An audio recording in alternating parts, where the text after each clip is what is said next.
Começa agora os 10 mil deles. O reality cast que faz o seu tempo render. Muito bem, meus amores, estamos chegando, mais uma edição do seu podcast que virou programa aqui na TC Rádio e vice-versa, por que não? Os 10 mil deles no ar. Tudo bem por aí? Como é que você tá? Você que nos acompanha pela sua plataforma de podcasts predileta, você que tá aqui com a gente na TC Rádio, coladinho no Expresso da Tarde, mais uma quinta-feira e vamos aos destaques desta edição aqui, não sem antes cumprimentar aquele que me acompanha neste reality, o nosso gestor. Ele que cuida da estratégia para os nossos 10 mil virarem R$1 milhão. É mole? Carlos Castrucci. Fala aí, Carlão, tudo bem contigo? Fala, Léo, por aqui tudo em ordem, vamos lá para mais um episódio dos 10 mil deles. E olha só que a gente não tá longe dos R$15 mil não, hein? Vamos para os destaques dessa edição, você vai entender por quê. Nossa carteira chega a R$14.830, uma alta de 1,9%. É novo recorde! O Ibovespa no mesmo período avançou 1,1%, moeda americana recuou 2,1%. Entre os destaques dos nossos papéis, Movida, com uma subida de 5,5%. A maior baixa ficou por conta do Banco do Brasil, recuo de 2,8%. Nessa edição, você vai curtir a participação especial de João Pedro Araújo. O João tá na área, ele é sócio e CEO da Roa e vai tabelar com a gente sobre vários assuntos relevantes do mundo dos investimentos. Tem também a tese por trás da Panvel. Você que monitora o setor de farmácias de saúde, quer entender melhor o racional por trás da alocação nos papéis da Panvel, o Carlos vai contar essa história para você, esses e outros destaques no Reality Cast que faz o seu tempo render. Bora lá para mais um episódio. Este é o podcast Os 10 mil deles. O reality que faz o seu tempo render. Carteira de notícias. Vamos lá para o nosso humilde balanço da semana, os destaques que chamaram a atenção ao longo desses últimos 7 dias, que representam uma alta de 1,9% para a nossa carteira. Eu vou até pedir aqui licença para a gente tirar uma onda, porque não é todo dia que a gente pode naturalmente brincar com isso. Então deixa eu fazer uma homenagem aqui, uma vinheta que a gente só usa em bons momentos, este é o caso. Aê, Brasil! Aê, Brasil! Claro! Olha aí que espetáculo, hein? Quase R$15 mil, 14.830. É o novo recorde pra gente comemorar, sem dúvida alguma. E aí vamos para os destaques noticiosos. Primeiro, relação aqui à Covid-19. Cada semana que passa, a gente reforça aquele racional. A Covid, ela, em teoria, tem um marco aí para virar águas passadas. A imunização está cada vez mais forte, o grande risco é o surgimento de uma variante e, ao mesmo tempo, aquela empatia com o fato de que a pandemia ainda está sendo vivida e a gente continua com muitas mortes todos os dias. Ontem foram mais de 2 mil óbitos, hoje não deve ser tão diferente. A gente segue monitorando também a CPI da pandemia, que avalia a condução do governo federal no manejo da crise sanitária. Até aqui a pandemia não conseguiu, ou a CPI da pandemia não conseguiu produzir um fato político que tenha balançado efetivamente o governo.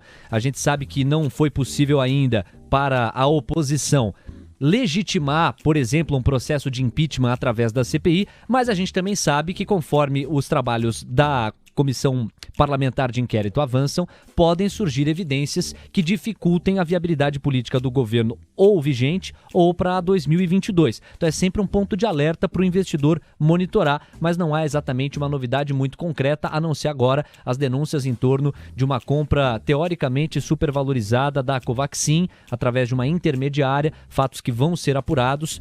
O governo já teria reservado R$1,6 bilhão para converter essa compra das doses da vacina Covaxin no valor aí de R$80 por dose. Então seria um valor muito mais alto do que o praticado em relação a outras vacinas. Isso, repito, está sendo apurado, muita coisa ainda vai rolar debaixo dessa ponte, mas seguimos monitorando. O fato é que a partir de agosto, setembro, a expectativa geral, Brasil adentro, é que a pandemia já seja uma página muito menor no noticiário, pelo menos no que diz respeito aos óbitos. Essa é a expectativa maior em relação à imunização, que não para de se aquecer, descontados aí atrasos aqui e acolá das doses de vacinas. Agora falamos do exterior aqui, ó. Destacar algumas das falas de diretores do Fed, como por exemplo James Bullard, que diz que o Fed pode começar a elevar os juros já em 2022, aumentando o receio do mercado com relação à possível antecipação do aperto monetário. Num primeiro momento falou-se em subida de juros para 2024, depois, em relação à última decisão do FONC, já começou-se a cogitar um aumento para 2023, e essa fala, especialmente aqui do James Bullard, acaba antecipando ainda mais a preocupação para o ano que vem já, 2022, o mercado naturalmente reagiu. Depois, Jerome Powell, presidente do Banco Central americano, em apresentação no Congresso, tranquilizou os mercados ao afirmar que vê as pressões sobre a inflação nos Estados Unidos diminuindo e a criação de empregos aumentando nos próximos meses, em linha com a tese que ele vem defendendo praticamente desde a chegada da pandemia. PMIs da zona do euro e da Alemanha vieram muito fortes, mostrando que a retomada acelerou na comparação com maio e acima do previsto. Tanta notícia boa sobre o ritmo da recuperação fortaleceu o euro ante o dólar, mas também despertou nos mercados europeus receio de superaquecimento da inflação e, claro, de redução de estímulos na zona do euro. No resumo desse vai e vem, o S&P subiu 1%, renovou a máxima cotada a 4.267 pontos. Carlos, seu complemento aos destaques internacionais dos fatos que mais repercutiram da semana passada para essa. Bom, Léo, vou pegar aqui um cartoon que eu achei no livro Mastering the Market Cycles do Howard Marks, que reflete perfeitamente o que tem acontecido no mercado nas últimas semanas. Vou até pegar aqui para ler, que eu me confundo lendo isso daqui, assim como a gente vê que o mercado é confuso. Vai lá. O cartoon diz o seguinte, ó. Em Wall Street hoje, notícias de menores taxas de juros mandaram os mercados acionários para cima. Mas aí, as expectativas de que essas taxas de juros baixas trariam uma pressão inflacionária para a economia fizeram com que o mercado ficasse receoso e caísse. Até que os investidores realizaram que essas taxas de juros mais baixas poderiam estimular a economia, o que fez o mercado ir para cima. Mas, que ele termina, né? Então o mercado caiu com medo de que essa economia superaquecida pudesse trazer inflação. Esse é um resumo bem prático assim, do que está acontecendo ao longo do tempo, né? Saem dados bons da economia, a bolsa sobe. Aí se lembra que tem inflação, a bolsa cai. Aí sai dado de inflação um pouco mais baixo, a bolsa sobe de novo e assim a gente fica nesse ciclo de curto prazo. Por isso que o importante é focar nos fundamentos das empresas. Bem por aí, gostei do cartão que você trouxe, porque é isso, né? Fica aparentemente contraditório, mas é porque tem que haver uma química e um compasso muito forte entre as duas coisas. Pacotes de estímulos para lubrificar as engrenagens da economia e a resposta da economia. Se a resposta da economia vem, isso é muito positivo, desde que haja um compasso interessante e proporcional em relação aos estímulos. Porque se eles mantiverem-se num patamar muito elevado, aí você já viu, né? Tanto excesso assim, superaquece a economia, tem muita inflação. Então é esse sentimento misto, às vezes o mercado ele fica até meio na dúvida, né? Comemora, retrai, avança, aplaude, vaia, é pra cá, é pra frente, tava aqui, não tava mais. Meu Deus, tudo isso acontece de fato. Agora, vamos voltar as atenções para o Brasil, porque na reforma tributária, depois que a capitalização da Eletrobras se concretizou e houve a aprovação por parte do Senado, a gente chegou a repercutir isso no último episódio dos 10 mil deles, ocorreu enquanto a gente fazia o programa aqui ao vivo. O grande foco e empenho do governo parece ser a reforma tributária. E o governo pretende tributar dividendos e acabar com a dedução sobre o lucro das empresas dos juros sobre capital próprio, chamado JCP. Esse é um ponto que tem deixado o mercado em alerta.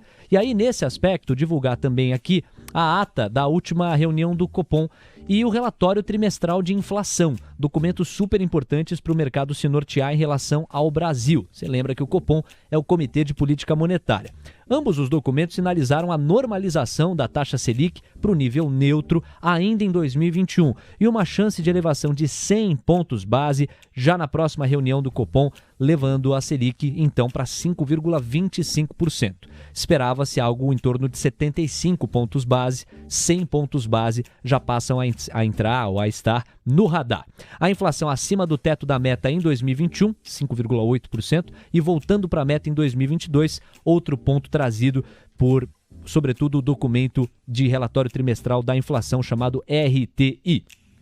E o Ibovespa subiu 1,1%, cotado a 129.513 pontos.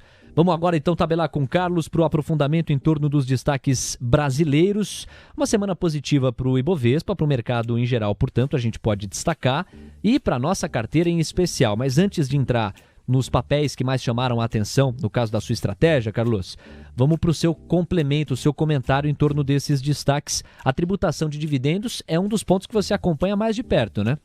Perfeito, Léo. E isso trouxe um impacto negativo para algumas companhias que são grandes distribuidoras de dividendo, né? E aí é muito importante a gente entender qual que vai ser a contraparte, né, dessa proposta. Porque, assim, na realidade, essa tributação de dividendos e essa isenção de tributos em cima do juros sobre capital próprio são uma anomalia do mercado brasileiro. Mas por que a gente criou essa anomalia? Porque os impostos que as empresas já pagam é enorme, né? Então você paga demais aqui, compensa no dividendo. A questão agora é a gente ver se vai ter uma contraparte de redução da alíquota de imposto de renda da pessoa jurídica, e se houver, esse pode ser um movimento positivo, porque você estimula mais investimento das empresas, né? A retenção de lucro para reinvestimento. Se for só a tributação de dividendo por si só, aí é algo assim que eu não concordo, mas eu não vou discorrer muito. Vamos falar mais de economia, tá? A parte do relatório trimestral de inflação e da ata do Copom. Aqui fica o destaque para os impactos diretos no dólar e no mercado de DIs, né, de juros futuros. Quando a gente fala de dólar, essa expectativa de um juros maior já agora no curto prazo, ele traz um fluxo, ele traz um fortalecimento para o real, né, um fluxo de dinheiro, porque vale mais a pena emprestar dinheiro aqui no Brasil. Então, esse fluxo faz com que o real se fortaleça contra o dólar. E essa discussão lá nos Estados Unidos, que pode manter as taxas de juros baixas por mais algum tempo, enfraquecem, de certa forma, o dólar contra o mundo. Então, esse impacto está sendo muito positivo para o real. E isso pode trazer um impacto negativo, assim, uma redução da inflação, o que é muito positivo, né? E os DIs também, a gente viu aí um achatamento da curva. Agora, a partir do DI 23, a gente vê que a inclinação está muito pequena, ela está saindo de 7,3 mais ou menos até pouco mais de 9 no 2031.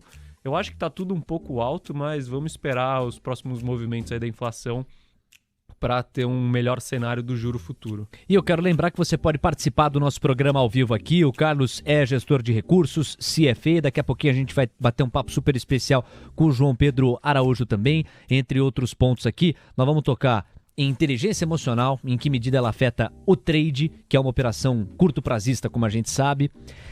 A relação da inteligência emocional com racionais de investimento, sejam eles de quais naturezas forem, e também alguns exemplos ao longo dessa história. Mas para além, você se sente à vontade aí para sugerir, perguntar e mandar ver. O Carlos está à disposição, o Joãozinho em breve estará também. Estamos aqui para tabelar. Para além dos destaques internacionais e os destaques também brasileiros, vamos falar então agora da nossa carteira. Aliás, uma salva de palmas aqui, deixa eu convocar as caravanas. As caravanas vêm, é claro que elas vêm.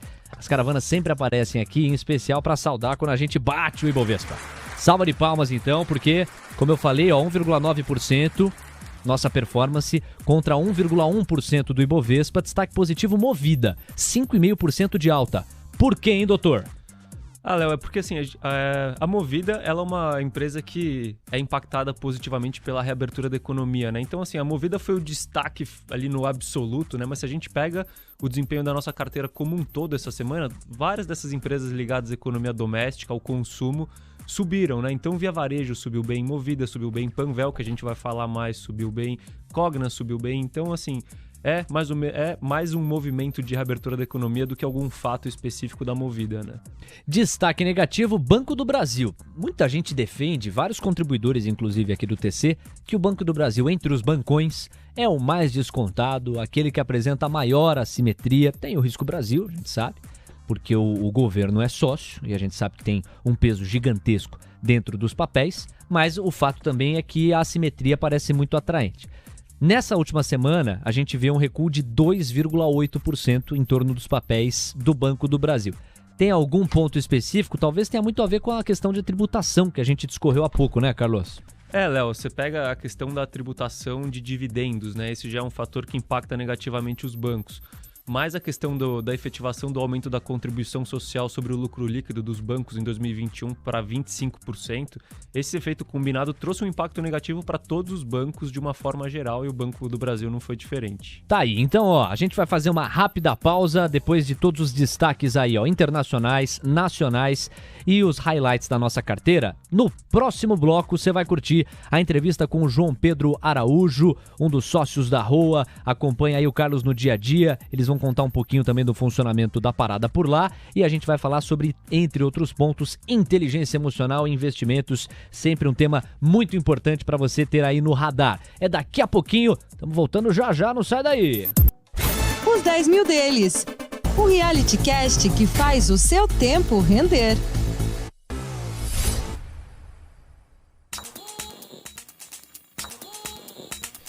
Estamos de volta, meus amores, aqui com nossos 10 mil deles. É o nosso segundo bloco, segunda parte do programa. Deixa eu agradecer aqui a audiência da galera. O Felipe Pontes é ouvinte fiel aqui deste programa. Tá sempre com a gente, um dos maiores incentivadores deste projeto. Quando este projeto ainda era pouco ou quase nada, tinha acabado de nascer. E o Felipão tá sempre acompanhando. Um abraço pra ele. E deixa eu mandar um abraço aqui também pro Renato Baldan. Tá aqui com a gente, tá acompanhando o nosso conteúdo. Manda até uma dúvida aqui em relação a um dos produtos do TC, papo de CEO ou papo de corredor? Tem os dois, viu? Tem os dois, papo de CEO e papo de corredor, mas você deve estar se referindo ao papo de corredor, que sempre rola aqui com o Ferri, ouvindo os CEOs, os líderes de companhias, vale a pena se ligar, também está prestigiando a gente, um abração para ele, DDD 11, deve falar de São Paulo, então o Renato Baldan. Bom, esse é um momento muito especial aqui para todos nós, por quê? Este programa, todo qualquer programa, o projeto, ele nasce sempre cativando as pessoas mais próximas, né? E o nosso convidado de hoje, que já participou do nosso podcast quando ele ainda era apenas um podcast, não tinha esse espaço aqui na TC Rádio, ele tá de volta aqui. A gente brinca que ele é sócio do programa, porque ele também é sócio lá na Roa. Carlos, apresenta o menino aí, vai, pra galera que não conhece o nosso João Pedro Araújo. Fala aí. Bom, o menino é nada mais, nada menos do que um dos gestores CGA mais jovens que o Brasil já teve. Foi CGA já com 22 anos, tá nessa parceria aqui comigo na Roa desde o início, né? Na verdade, antes da Roa, a gente queria ser trader de dólar e de mini índice, perdemos dinheiro na época, mas agora a gente não perde dinheiro mais, com ações a gente ganha. E é isso, o cara é sensacional e um professor aí para quem quiser aprender sobre psicologia aplicada aos investimentos, que é um pouquinho do que ele vai passar aqui pra gente agora. Tá com moral, hein, Joãozinho? Bem-vindo ao nosso programa, tudo bem? Tudo ótimo, Léo. Obrigado aqui pelo convite. Ver a evolução aqui dos 10 mil deles lá, desde o início até agora, pô, é um enorme privilégio poder acompanhar essa trajetória de vocês e obrigado pelo convite. Trajetória da qual esse senhor faz parte aqui, sempre apoiou, incentivou bastante a gente. Então, pera lá, deixa eu explorar um pouquinho mais da pista que o Carlos trouxe. Vocês no começo, vocês tinham a intenção de tradar, era isso?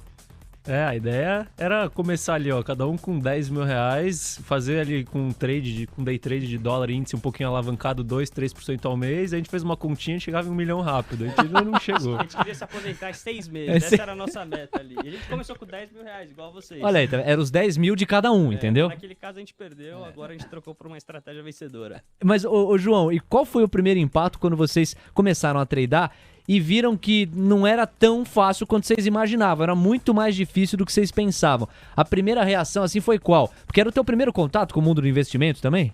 Sim, a gente já tinha um pouco de contato, mas não, como posso dizer, integralmente, né? Então, quando a gente começou a se dedicar integralmente, que a gente começou a sentir aquelas emoções, começar a perder dinheiro de verdade, e foi naquele momento que a gente começou a repensar, reavaliar e desenhar uma estratégia do zero, por assim dizer. É engraçado isso, né? Porque o mercado tem pra todo mundo. Tem gente que se dá melhor nessa estratégia mais de curto prazo, com os trades ou swing trades, etc. O day trade ou swing trade, ou seja, a troca ali no próprio dia, ou então o carrego do papel ao longo da semana, com as oportunidades imediatas. E tem gente que busca mais o médio e longo prazo. A Roa hoje, ela é uma gestora marcada pela estratégia fundamentalista. E vocês tiveram essa sacada depois desse primeiro contato, desses primeiros movimentos aí com o mercado focado nessa parte mais trader?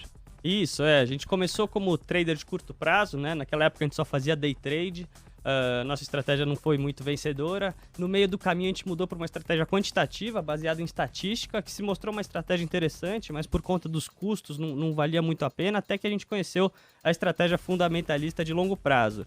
E essa a gente se agarrou, se apaixonou, e foi a partir daí que a gente conseguiu construir uma estratégia de sucesso que a gente vem carregando aqui dentro do nosso fundo. E a Roa, que já foi um bebê, já teve alguns meses de vida, mas tá cada vez mais menino encorpado. Quantos anos tem a Roa já? Putz, a gente começou ela em 2017, né? Nem faço essas O quê? contas 4 anos aí, basicamente? 18, 19, 20, 21? Quando que foi? Qual que foi o mês aí? Vocês que são bons de conta. Final, 27 de março. Eu sou bom de data.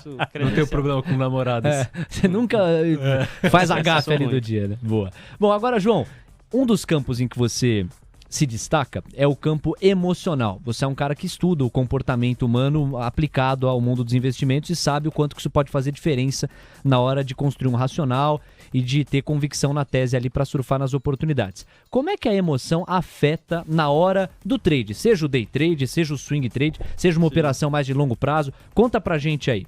Legal, Léo. Esse é um tema que a gente gosta bastante de debater, porque está presente no nosso dia a dia. E além de sentir essas emoções no dia a dia, a gente tem diversos clientes que também sentem essa emoção e a gente tem que lidar no dia a dia até como um professor, assim, passando um material educacional para ele saber lidar com isso. Então a gente gosta de falar que as duas principais emoções ali que o investidor sente quando ele está investindo é o medo e a ganância, né? Então, quando ele tá perdendo, ele fica com muito medo, tem vontade de desistir, acha que vai quebrar, até quando ele tá ganhando, quer botar todas as suas fichas ali na mesa para ganhar. Então, essas são as duas principais emoções que estão no dia a dia do investidor e que faz ele, muitas vezes, tomar uma decisão errada, faz, às vezes, ele tomar um prejuízo quando ele toma decisão baseado na emoção ao invés de tomar baseado na razão, né? Gosto de falar, pensa com a cabeça, não pensa com o coração, senão você tem muita chance de não dar certo no mercado. Então, um tema, por exemplo, uma frase que todo mundo gosta de falar, que é muito intuitiva, mas é difícil de aplicar, para você ganhar dinheiro, você tem que comprar barato e vender caro. Mas muitas vezes o investidor, quando ele está num cenário de baixa, ele faz o contrário, ele tende a vender tudo quando era o momento para ele estar comprando, e quando o mercado está em alta, que é o momento dele estar se desfazendo de alguma posição, ele coloca todas as suas fichas na mesa, né? O resultado disso é que ele acaba tendo uma posição um pouco perdedora por conta dessa emoção que ele está tendo sem ter muito fundamento nessa operação, só baseado na emoção. E as emoções que mais se destacam aí na tua percepção, no teu acompanhamento, são medo e ganância. Me chamou a atenção isso. Assim, medo, quando começa a cair, a coisa fica muito preocupante para o investidor. Puxa, tá começando a cair, deixa eu me desfazer logo disso aqui. E a ganância é o sentimento oposto, né? O negócio começa a subir, vai subir ad eterno, não vou largar. Como é que você acha o tempo ideal, o timing ideal? Isso varia para cada investidor, o perfil de cada investidor. Como é que você costuma orientar todos os clientes de vocês lá na rua nessa direção de, vamos achar o equilíbrio emocional ideal para você saber surfar nos momentos bons e enrijecer o lombo aí para aguentar a pancada nos momentos ruins, né? Sim, justamente. Você falou o ponto que eu ia trazer aqui, que é que o investidor tende a perpetuar o que está acontecendo hoje. Então, quando está caindo, ele acha que o mundo vai desabar, né? O primeiro pensamento que ele tem quando ele vê a carteira dele caindo 10%, ele fala, putz, não posso perder esse dinheiro, não pode ir a zero, né? Então, ele tende a sair. E quando ele está subindo, ele fala, putz, agora que eu vou ficar rico, eu vou botar tudo que eu tenho. Então, para você conseguir balancear isso, começar a estudar, justamente sempre tentar separar a emoção da razão. Estude os fundamentos, estude o ciclo dos investimentos e uma coisa muito importante, estude a carteira, se ela está de acordo com o seu perfil em relação à diversificação e em relação aos riscos que você está correndo. Então, esses são alguns pontos importantes que o investidor deve levar em conta na hora de fazer a alocação dele. Ô, Joãozinho, conta pra galera o que é o tal do FOMO. Porque muita gente ouve falar nessa sigla, não tem a menor ideia do que significa. E isso aí, meu caro investidor, minha cara investidora, isso aí te atrapalha e você nem sabe por que te atrapalha. O João vai ajudar a esclarecer. O que é o tal do FOMO? Legal, esse é um termo em inglês que significa Fear of Missing Out, que uma tradução livre aqui seria o medo de ficar de fora, né? Medo de perder a festa. Você tá perdendo alguma coisa. Justamente.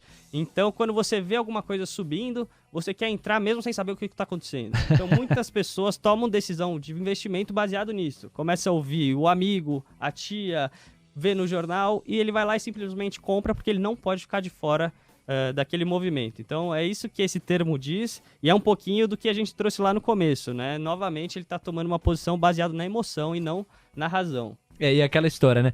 você tá no presente, você tá vivendo alguma situação, aí você tá com a cabeça em outro lugar, imaginando que você tá perdendo alguma grande oportunidade naquele outro lugar, e aí você não tá nem presente, nem no outro lugar. Quer dizer, você fica ali no meio termo, não vai, não sai, tá aqui, não tá mais lá, e quando a gente coloca dinheiro na parada, e é o caso de mercado de investimentos, invariavelmente o resultado é complicado, é ruim, é problemático, tem que se ligar. Agora, de gestor para gestor. Carlão, bota o menino para trabalhar aí, qual que é a tua pergunta? Bom, de gestor para gestor e falando de gestor, né?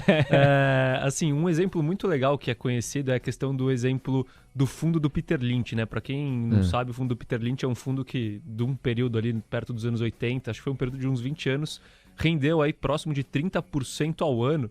E aí ele fez um estudo com os seus próprios cotistas. Qual que foi o retorno dos seus cotistas? Explica aí um pouquinho pra gente, João, o que aconteceu, como que foi esse estudo e qual que foi a conclusão que ele chegou. Legal, esse é um estudo muito legal, porque realmente, conforme você falou, Carlos, ele é um gestor de sucesso, e de 77 até os anos 90, o fundo dele teve essa rentabilidade superior a 29% ao ano, né? Quando você olha isso, você vê que é uma rentabilidade extraordinária.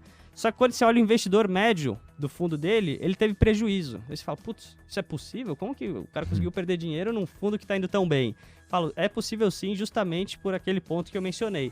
Ele operava olhando para o retrovisor e perpetuava o que estava acontecendo. Então, quando ele olhava que estava caindo, ele achava que estava na hora de sair. E quando ele olhava que estava subindo, ele achava que estava na hora de entrar. O resultado disso é que ele só pegou as baixas. Então, ele conseguia ter um prejuízo mesmo num fundo que ia super bem. Porque se você olhar o fundo, ele também não anda em linha reta. Todo investimento de risco tem as suas oscilações e ele sempre anda um ciclo, né? Então, isso é um estudo legal, mas a gente consegue trazer esse retorno para o nosso dia a dia. Vou trazer um exemplo aqui. Boa. Um investidor que investiu no nosso fundo aqui, no mesmo lugar que está investido os 10 mil deles. E o nosso fundo, desde o início, teve uma rentabilidade interessante aí, conforme vocês viram, começou com 10 mil reais, está quase com 15, né? E teve um investidor que colocou dinheiro e conseguiu perder dinheiro mesmo num período que estava subindo, que foi exatamente o que o investidor médio desse fundo do Peter Lynch teve de retorno. Então, ele operou muito baseado na emoção, e esse caso é legal, a gente sempre traz à tona, que a gente consegue colocar no nosso dia a dia isso. Deixa eu ver se eu entendi bem, quer dizer, vamos pegar dois clientes. Esse que não conseguiu surfar, quer dizer, o cara entrou lá no fundo no mesmo tempo que um outro cliente entrou no fundo, só que este último cliente, ele segurou e manteve ali o aporte dele até o momento atual. Conseguiu surfar uma onda aí de 50%, né? Saiu de 10 para 15 mil, faz uma analogia com o fundo como um todo, você calcula aí 50% de variação. O outro cliente que também entrou no ponto inicial não chegou com o mesmo rendimento no final, porque ele foi tirando, é isso, conforme vinham momentos duros? Justamente, a gente costuma chamar esse cotista que ele opera as cotas, né? Ele quer olhar a cota e tentar pegar o melhor momento, quando muitas vezes não tem o melhor momento, você só tem que estar lá dentro, né? Então o cara olha, quando tá subindo tenta botar mais dinheiro, quando tá caindo tenta tirar. Isso é muito comum, foram assim, acho que 80% dos clientes que a gente tem já entrou em contato comigo alguma vez para falar sobre isso. Que quando a gente manda o relatório mensal mostrando a rentabilidade, se é boa, ele liga falando, João, não é melhor a gente colocar um pouquinho mais de dinheiro nisso aí? E quando cai, ele liga falando, pô, acho que não sou esse perfil aí, vamos trocar, entendeu? Então isso é muito comum no nosso dia a dia, a gente percebe isso e a gente tenta criar algumas ferramentas para mitigar esses vieses, por assim dizer. Não, eu tô dando risada aqui porque às vezes eu chego pro Carlos, né? Eu falo, ô Carlos, eu tô com um dinheirinho aqui, sobrou. Você acha que eu deposito hoje ou eu espero cair pra entrar, né? Aí ele fala, não vai com essa não, porque como a pegada racional é mais de longo prazo aqui, é invariável, né? Isso quer dizer, não é invariável, independe o dia que você tá colocando, porque a perspectiva é longo prazista. E é curioso isso, né? A gente sempre quer fazer o melhor negócio, né, cara? É, isso aí mesmo, Léo. E assim, para o investidor de longo prazo, né, e que é um aportador líquido, né, que costuma aportar dinheiro, realmente não vale a pena você esperar momentos bons. O que vale a pena é você ir aportando ao longo do tempo, porque é aí que você vai conseguir surfar o melhor retorno, né? Porque às vezes você está esperando uma queda também, essa queda pode não acontecer, ou quando acontecer, ela já subiu, a ação ou o fundo já subiu tanto que essa queda vai estar num patamar ainda superior ao quando você poderia ter aportado. Mas o que eu ia complementar aqui do João é que, assim, sabe qual que é uma das ações mais relevantes para um investidor? É a inação. A inação, é sério. Então, assim, é muito importante para o investidor, às vezes, não fazer nada, sabe? O não fazer nada, às vezes, na maioria das vezes, é muito melhor do que você fazer alguma coisa. Então, reduzir o volume, né, de de entradas e saídas, às vezes é muito relevante, a não ser que você seja um trader muito competente, que a gente está falando de 2% das pessoas que fazem trades efetivamente. Esse tipo de operação. Né? Não, total. Agora, João, traz para o nosso ouvinte aí dicas para a galera saber suportar esses momentos, essas instabilidades. Quais são os principais pontos para fazer o investidor não ser tão afetado por esses ciclos de altas e baixas que todo investidor está sujeito quando entra no mercado? Não tem jeito, né? Sim, sim. Vamos lá. Antes de entrar nessas dicas, é bom falar do momento que o investidor começa a ter essa emoção. Boa. Quando as coisas vão muito bem, normalmente ele não faz nada, ele só comemora. Quando as coisas vão mal, que ele começa a pensar se era aquele investimento, se estava tudo certo, se está na hora de ficar ou não. Então, quando as coisas estão indo muito mal, antes de entrar nas dicas, eu costumo falar que existem 2 regras de ouro que, se você usar elas como base, você consegue ficar tranquilo nos investimentos. E essas regras são o seguinte: os investimentos e a economia sempre andam em ciclos, tá? Ciclos de alta e ciclos de baixa. Sempre foi assim e sempre vai ser. Então, nada é perpétuo para baixo, nada é perpétuo para cima, tá? Isso que emenda nessa segunda regra. A gente nunca vai ver a bolsa... Vamos usar aqui o Ibovespa, que é o índice que mede a média das ações da Bolsa de Valores aqui de São Paulo. A gente nunca vai ver o Ibovespa cotado a infinitos pontos, tá? Isso é uma analogia meio besta, mas você nunca vai ver cotado a infinitos pontos e você nunca vai ver o Ibovespa cotado a 0 pontos. Eu costumo falar, se o Ibovespa estiver cotado a 0 pontos, você não vai estar preocupado com seus investimentos. Você vai estar preocupado com ter comida no mercado, de conseguir sobreviver, porque daí aconteceu um colapso geral, né? Uma catástrofe. Então, partindo dessas duas regras de ouro, a gente costuma dar 2 dicas. A primeira delas analise os ciclos. Pega os seus investimentos. Se você está investindo em ações, por exemplo, faça algumas perguntas. Por exemplo, os consumidores vão parar de consumir esse produto para sempre ou não? A empresa pode crescer, ela tem espaço para crescer ou não? Por que eu falo se ela tem espaço para crescer ou não? Porque às vezes ela é tão grande, ela já tem tanta coisa, que ela não tem muito mais espaço para crescer. Nós, como seres humanos, a gente tem algumas limitações. Por exemplo, você vai de carro para o trabalho, você vai e volta. Você usa determinada quantidade de gasolina. Né? Então, você não vai começar a usar mais gasolina se a economia for melhor. Então, aquela empresa, se ela já te vende toda a sua gasolina, você não vai comprar mais por conta dela. Real. Então, se você faz algumas perguntas com fundamentos para ver se a empresa tende a ter um lucro ou não, você consegue ficar mais calmo para ver se é na hora de manter ou de você sair da posição. Tá? E a segunda dica vai mais a ver com a carteira do investidor. Primeiro, você tem que avaliar o seu perfil para saber se aquele investimento corresponde ao seu perfil de risco e os objetivos que você tem, para você criar uma carteira diversificada. Um outro exemplo de um outro cliente que a gente teve, que ele não foi por conta da emoção que ele teve prejuízo, mas foi por conta justamente de não seguir esse passo, que foi o seguinte: ele não avaliou o perfil dele e os objetivos e fez um investimento no nosso fundo que tem um perfil de longo prazo. Quando uma pessoa investe lá, a gente fala para deixar pelo menos uns 2 ou 3 anos. Acontece que aquele era um dinheiro que ele precisava no curto prazo. Então, chegou 6 meses depois, ele teve que usar aquele dinheiro, ele resgatou o dinheiro e, pagou uma conta. Ele teve prejuízo mesmo sendo um investimento bom. Entendeu? Então, se você não conseguir avaliar o seu perfil, os objetivos e o risco, você é provável também de tomar uns tropeços e ficar mais preocupado, ficar com essa emoção à flor da pele. Então, essas são as 2 principais dicas que eu trago aqui para tentar auxiliar o investidor. Muito bom. O Juliano está aqui com a gente, fala de São Paulo. Ele está perguntando o que é... Você falou 2 anos aí no caso do longo prazo. A dúvida dele é: quanto que é curto prazo, médio prazo e longo prazo?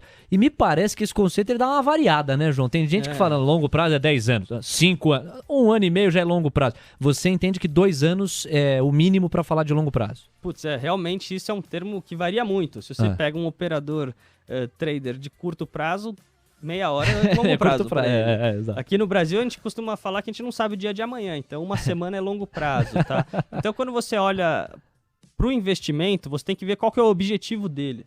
Por exemplo, o nosso fundo que a gente tem dentro de casa, o nosso horizonte de tempo são uns 3 anos, pelo menos. Então, antes disso, se o investimento tem uma oscilação de um mês para outro, a gente não sabe o que vai acontecer. Esses dias a gente fez até um estudo sobre a rentabilidade mensal do nosso fundo. Assim, mais de 50% dos meses o fundo teve prejuízo. e menos de 50% dos meses o fundo teve lucro. Então parece que é meio aleatório. Só que no longo prazo, quando você olha, a rentabilidade é superior ao Ibovespa, entendeu? Então é meio que isso, você tem que olhar qual o investimento que você está fazendo, qual que é o objetivo dele para avaliar o que é a longo prazo. Por exemplo, eu pretendo me aposentar, sei lá, daqui 40 anos. Para mim isso é longo prazo. Agora, para uma pessoa também que tem 60 anos, já está aposentada, não sei, uma semana pode ser longo prazo para ela. O Otávio Gadelha, não sei se vocês conhecem. Eu acho que vocês não conhecem. O Otávio Gadelha, ele tá passando aqui e tá dizendo o seguinte: falo de São Paulo, queria mandar um abraço pro João e pro Carlos e dizer que eles são as minhas inspirações. Que espetáculo, o super Otávio Gadelha. Conhece, João? Conheço. Obrigado, Otávio. Tavo Trader. Tavo Trader. O Otávio que faz parte da ROA, tá lá no dia a dia com vocês também, é ou não é? O que ele faz lá? Ele tá cochilando ou tá trabalhando? Olha, o diretor administrativo, ele que faz a máquina funcionar lá dentro de casa, provável que ele esteja agora fazendo a roda girar enquanto a gente não está lá. Além de tudo, o Otávio, para além dessa questão operacional aí fundamental para o funcionamento lá da ROA, ele também tem um talento para imitar o Faustão que poucas vezes eu encontrei na minha vida. Vamos lá, Carlão, bota o João para trabalhar aí que eu sei que você tem mais pergunta.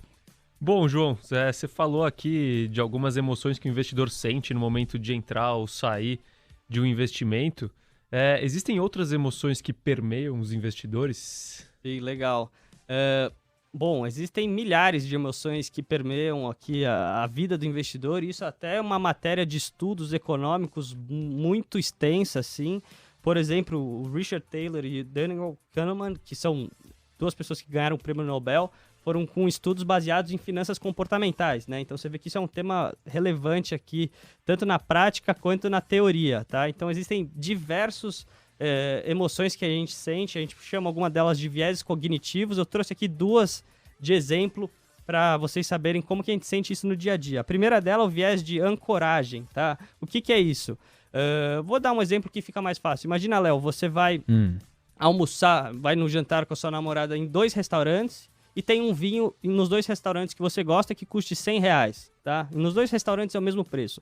Só que no primeiro restaurante tem um vinho mais barato que custa R$30. E no outro restaurante, o seu vinho é o mais barato. Depois dele, o mais barato custa R$300. O seu pensamento, quando você entra no restaurante A, é o seguinte: poxa, tem um vinho mais barato que o meu tá parecendo meio caro. Será que eu devo comprar? Agora, se você for no restaurante B, você vai falar: poxa, sorte que eu gosto desse aqui, porque tá baratinho, hein? Vou comprar. Você se ancorou numa expectativa para fazer uma compra. Então, uma dica para você tentar fugir disso é você tentar separar os fatos possíveis e analisar coisa a coisa, tá? O segundo exemplo que eu trouxe aqui, isso a gente sente no dia a dia, é um viés de confirmação, tá? Isso acontece quando você tem uma predisposição a alguma opinião baseada em algum fato, alguma coisa, e você tende a confirmar ela toda hora, cada vez mais. Então, por exemplo, o exemplo mais clássico aqui que eu tenho é sobre opinião política.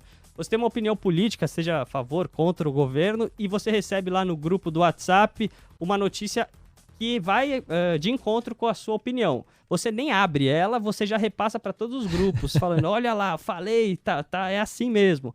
Agora, se vem uma notícia contra a sua, você meio que não acredita, você deixa de lado e tende a esquecer. O resultado disso nos investimentos é que você também tende a ter uma confiança excessiva nas suas posições e querer fazer umas apostas maiores.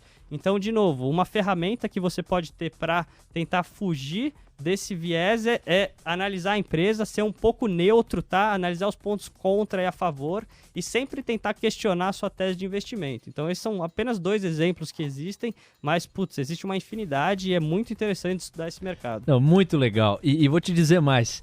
Essa coisa aí do viés da confirmação me lembra aquela coisa de mãe, sabe? Aí, tá vendo? Sabe? E aí, tá vendo? Aí acontece uma coisa, você tropeça, fala: aí, tá vendo? Eu avisei que isso aconteceu. Não, mas não teve nada a ver com aquilo que você falou. Não, senhor, eu falei. Tá vendo? Aí, ela vai lá e confirma, independente do que acontecer. É mal de mãe, e nesse caso, um mal do bem, a gente sabe. Mas no campo dos investimentos, o perigo de você ficar refém das suas próprias teses, princípios que não estão racionalmente amparados, muitas vezes estão emocionalmente amparados, pode trair e deturpar a realidade em vários e vários momentos. E aí, quando os fatos ficam atrás das narrativas, a coisa está invertida, né? São os fatos que tem que se sobrepor a elas para aí sim se ter clareza e tomar as decisões racionalmente melhor amparadas. A gente está chegando ao final aqui desse bate-papo com o João, Mas, ô João, você vai ficar com a gente, você sabe, né, bicho? Pô, claro, vou ficar aqui, vai ser um prazer. Nós vamos chamar um intervalo, daqui a pouquinho vamos falar da tese da Panvel, mas você vai ficar conosco, eu só quero checar aqui se você tem algum ponto, algum destaque final pra gente entregar esse conteúdo pro nosso ouvinte que tá acompanhando o bate-papo contigo aqui e com certeza aprendeu muito sobre inteligência emocional e comportamento humano no mundo dos investimentos a partir da tua expertise. Tem algum ponto pra gente arrematar? Não, só para fechar, eu acho que o ponto mais importante que eu queria trazer é sempre tentar separar a emoção da razão. Tá? Se você conseguir tentar colocar isso em todas as fases da sua vida, em todos os investimentos que você tiver, você vai conseguir tomar uma posição um pouquinho melhor. Então, acho que essa é a palavra final. Queria agradecer aqui pelo convite, Léo, e, continua aqui para acompanhar o programa. Não, vamos explorar o menino aí, pô. Não é todo dia que ele tá aqui, não é, Carlão? Tá aprovado, não? Pô, tá mais que aprovado, já ele me substitui aqui. Não, então, depois do intervalo, você vai ver o João aqui também dando seus pitacos. Tese da Panvel. Você que já ouviu falar na empresa e nunca teve muito tempo de estudar, de passar limpo. Essa que é uma relevante companhia no ramo da saúde. Você vai entender qual que é o modelo de negócios, quais são os números e qual é a tese na qual o Carlos se ampara para estar no papel. E sim, nós temos os papéis da Panvel dentro da nossa carteira. Você vai entender por quê já. E o João vai dar o pitaco dele também. João, vai trabalhar aqui com a gente, hein? Já tá confirmado. Este é o podcast Os 10 Mil Deles. O reality que faz o seu tempo render. Estamos de volta e olha que esse momento está sendo muito aguardado aqui, ó. Mandar um abraço. Quem passou para o Manuel Bertolino tá aqui, ó, na expectativa pra gente falar de Panvel. Ele tá super interessado em saber porque é um dos papéis que ele tá monitorando e tá estudando entrar. Vamos então começar a discorrer aqui sobre a empresa. Carlos, por onde a gente começa para contextualizar? A galera que tá do outro lado nunca ouviu falar em Panvel, que é inclusive um papel que o Buca monitora de perto, tinha posição, não sei se a mantém hoje, mas tinha até muito pouco tempo, comemorou a subida recente nos papéis. Vamos lá, Carlão, vamos apresentar essa companhia para quem nunca ouviu o trabalho dela. Perfeito, Léo. Acho que, até brincando aqui, acho que quem compra a Panvel sou eu, o Buca e a tesouraria da Panvel, porque a Panvel ficou largada aí por um tempo. Mas, bom, para quem ainda não conhece a Panvel é uma rede de farmácias, tá? Principalmente. E ela tá focada na região sul, tá? Então, quase todas as unidades farmacêuticas dela estão na região sul. E a atuação principal dela é no varejo farmacêutico, né? Então, realmente são aquelas farmácias de rua. Mas, além disso, ela também atua com distribuição dos medicamentos, né? E também ela tem uma produção própria de alguns tipos de medicamentos e produtos de beleza. Mas o foco é no varejo farmacêutico. É uma empresa familiar com mais de 40 anos de experiência e, o que é mais importante na parte de governança, sem um histórico de conflito societário, tá? O que costuma acontecer em algumas empresas familiares. E, além disso, ainda no sentido da governança, é uma empresa que está migrando para o novo mercado. Então, além de melhorar os padrões de governança, isso também vai trazer mais liquidez para os papéis, o que é positivo para o investidor, principalmente no curto prazo, né? Porque mais liquidez atrai a atenção de investidores institucionais e aí você gera um efeito cascata aí numa empresa que já tem bons fundamentos e depois eu vou falar um pouquinho por quê. Eu vou já entrar aqui, Léo, então rapidinho, só para fechar essa contextualização, claro, no mercado de atuação, né? Então, assim, ela atua no mercado de varejo farmacêutico. Esse mercado, por um lado, o que é muito positivo, é um mercado que é muito resiliente, né? Ele não é consumo discricionário, ele é consumo essencial e com perspectivas de crescimento sustentável no longo prazo. Por quê? 2 pontos. Primeiro, envelhecimento da população. Então, quanto mais pessoas velhas, mais o gasto, né, com medicamentos e assim em diante. Então, isso aumenta a demanda. E, além disso, a gente sabe que existe a inflação de medicamentos, né? Então, todo ano a gente tem um reajuste de medicamentos, o que protege a empresa contra um aumento da inflação. A inflação de medicamentos costuma ser maior do que a inflação do mercado de uma forma geral, né, o IPCA, e isso também traz um crescimento real de receita, né? Então, se vendendo os mesmos produtos com o mesmo volume, você tem um aumento de preços e, consequentemente, um aumento de receita. Do lado negativo, é um mercado que é bastante concorrido, e isso principalmente em São Paulo, tá? Por isso que a Panvel tem aí um fator positivo, que é a questão dela atuar na região sul.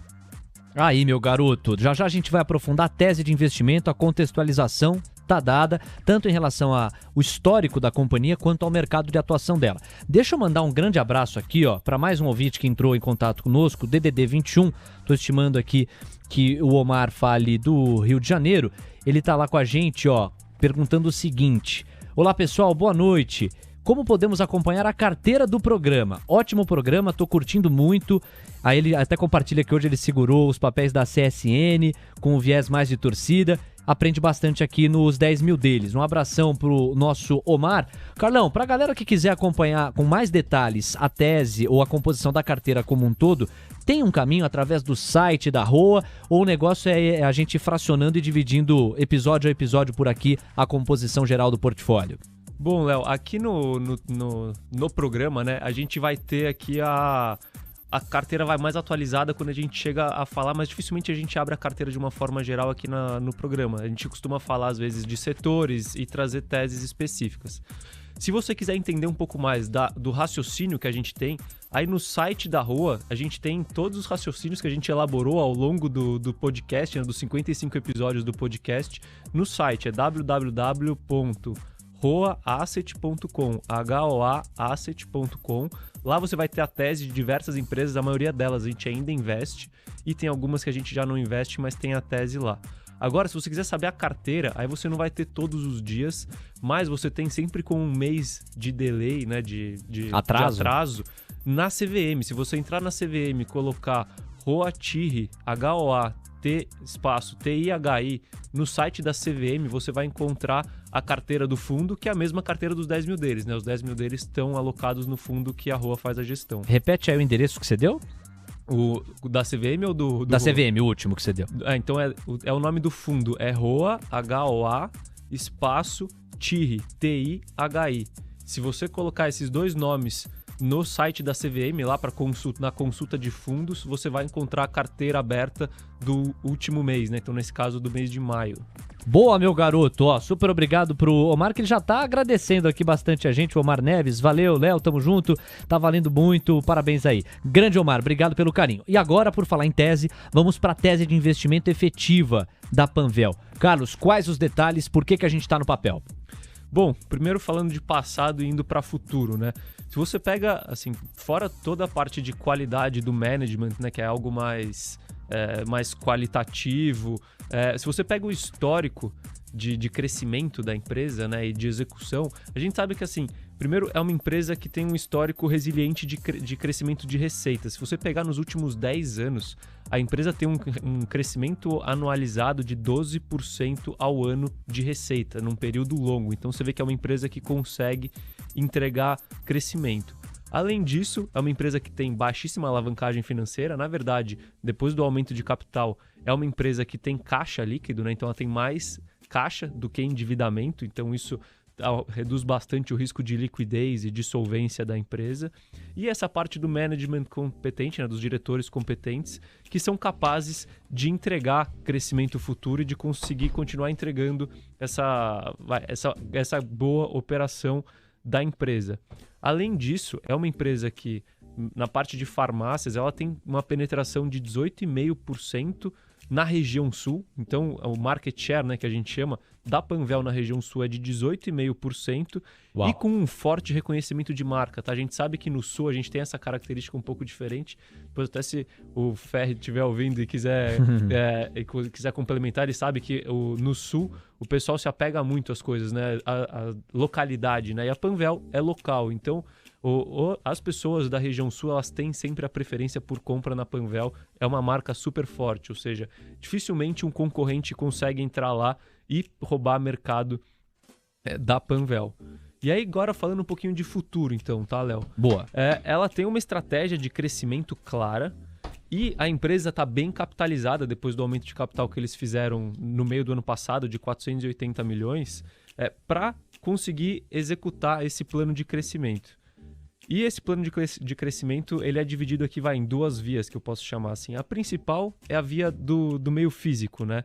Então, para você ter uma ideia, a Panvel ali no mês de 2020, ela tinha por volta de 450 farmácias E o plano de expansão deles é chegar a 900 farmácias até o final de 2024. Ou seja, em 5 anos, dobrar de tamanho. Eles ficaram bem mais agressivos do que eles já foram no passado no ponto de vista de crescimento, porque eles enxergam demanda e potencial. E aí, se você dobrar o número de lojas, você dobra o volume de vendas, né? Se você considerar, mesmo que não tenha um aumento de preços, isso geraria o dobro de faturamento para a empresa daqui a 4 ou 5 anos. Além disso, quando você aumenta o número de lojas e o foco da expansão é na região sul, você aumenta a barreira de entrada para novos concorrentes, né? Então, por exemplo, uma Raia Drogasil que está querendo entrar no mercado do sul, acaba ficando ainda mais difícil de entrar, porque senão você vai ter uma superpovoação ali, uma concorrência que não é boa para ninguém. Então, esse crescimento rápido e elevado da Panvel é bom para manter o mercado dela lá no sul. E além disso, ainda no meio físico, ela começou a oferecer mais serviços médicos nas farmácias, como vacinação, testes. Isso aumenta o faturamento e aumenta a recorrência de clientes, né? Então, quando a gente fala do meio físico, esse é o principal driver de crescimento aí para a empresa nos próximos anos. E quando a gente fala do meio online, então do meio digital, a gente está falando de investimento em tecnologia e distribuição, né? Então, a empresa está abrindo novos centros de distribuição no sul e coisas mais próximas do Sudeste, né? No Sudeste eles vão atuar mais forte com essa questão do e-commerce de farmácias. E fora isso tem o investimento em tecnologia. A Panvel, ela já tinha a melhor operação online de farmácias, né? Porque ela foi a first mover, que a gente chama, né? Ela foi a primeira empresa a entrar nessa questão de varejo de fármacos online. E hoje isso representa 15% das vendas da Panvel. Além disso, ela já anunciou que vai criar até o final desse ano um marketplace de serviços e produtos médicos, o que também seria algo pioneiro aqui no mercado, né, de farmácia. Então ela tem aí mais esse driver de crescimento, mas é importante destacar que nessa parte online a gente tem um risco muito grande, né? O mercado está evoluindo muito rápido, o mercado de varejo. Sim. E com essa evolução muito rápida, nada impede que, por exemplo, essas grandes varejistas, como Via Varejo, Magazine Luiza, Amazon, Americanas e assim em diante, entrem né, nesse mercado de venda de farmácia. Então, aqui eu já não sou tão otimista nas minhas projeções, mas o físico ele tem bastante capacidade de acontecer. Ô Carlos, para a gente ir para essa reta final da tese, a gente tem pouco menos de 1 minuto e meio. Com base em tudo isso, pensando em números, dá para dizer que a receita ela deve subir bastante no futuro. Traga aí um pouquinho mais de números para amparar o racional. É isso, Léo. Então vou trazer aqui um resuminho das minhas projeções, tá? Com base nas minhas projeções, a receita da empresa vai passar ali da casa de 3 bilhões em 2020 para 7 bilhões em 2024. Uau. Então é mais do que o dobro. E como ela vai ter um ganho de margem, o crescimento de lucro vai composto entre 2020 e 2026, nas minhas projeções, está na casa de 22% ao ano. E isso justificaria para mim que a Panvel negociasse na casa de entre 35 a 40 vezes lucro nos próximos anos. E quando a gente multiplica isso pelos lucros que a empresa vai entregar lá na frente, pelas projeções que eu tenho, claro, a gente vê que a empresa tem um retorno bastante atrativo, assim, investindo hoje nesse patamar de R$21. Nas minhas projeções, eu acho possível a empresa, por exemplo, dobrar de valor ali em 2 anos aproximadamente, entendeu? Então é um investimento que eu estou bastante confiante na tese. Interessantíssimo. Carlos, para fechar então, riscos. Falar um pouquinho de riscos aqui. Qual que é o principal que você enxerga? Você já falou da entrada de outros players. Quais outros você também tem no radar? Além dos players online, a gente tem a questão se a gente tiver, por exemplo, a venda de medicamentos em supermercados, isso é um risco relevante para qualquer farmacêutica, então é bom a gente acompanhar bem de perto a evolução do varejo de uma forma geral, né?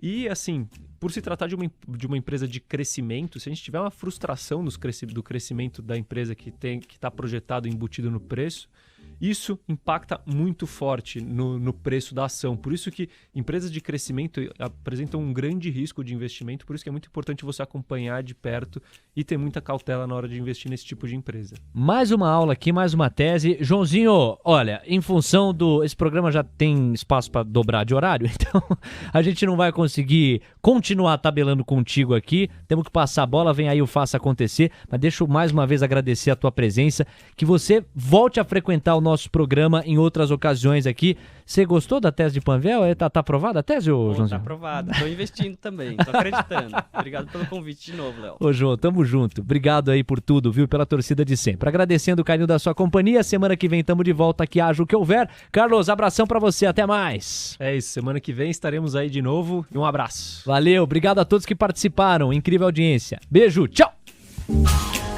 Hoje rendeu, hein? Semana que vem tem mais, os 10 mil deles. Disclaimer. As opiniões dadas pelo gestor de recursos Carlos Castrucci sobre empresas de capital aberto e demais ativos financeiros investidos por ele podem configurar conflito de interesse com você, ouvinte. Deste modo, reflita sobre a precisão e a validade dessas opiniões a partir dos seus próprios critérios. Além disso, qualquer comentário sobre investimentos reflete única e exclusivamente a opinião do Carlos. Não se trata de qualquer recomendação de investimento. Ressaltamos ainda que a participação dele não tem como objetivo a venda dos serviços da Roa Asset Management, empresa da qual é sócio e por onde realiza os investimentos dos R$10 mil iniciais do projeto. O investimento destes recursos vem sendo realizado pelo Carlos da mesma forma como são investidos os recursos dos clientes da Roa. O projeto Os 10 Mil deles persegue as melhores práticas mundiais para o mercado financeiro na atuação de Carlos como gestor de recursos. Assim, ele não vai comunicar alterações na estratégia de investimentos antes de executá-las para os próprios clientes.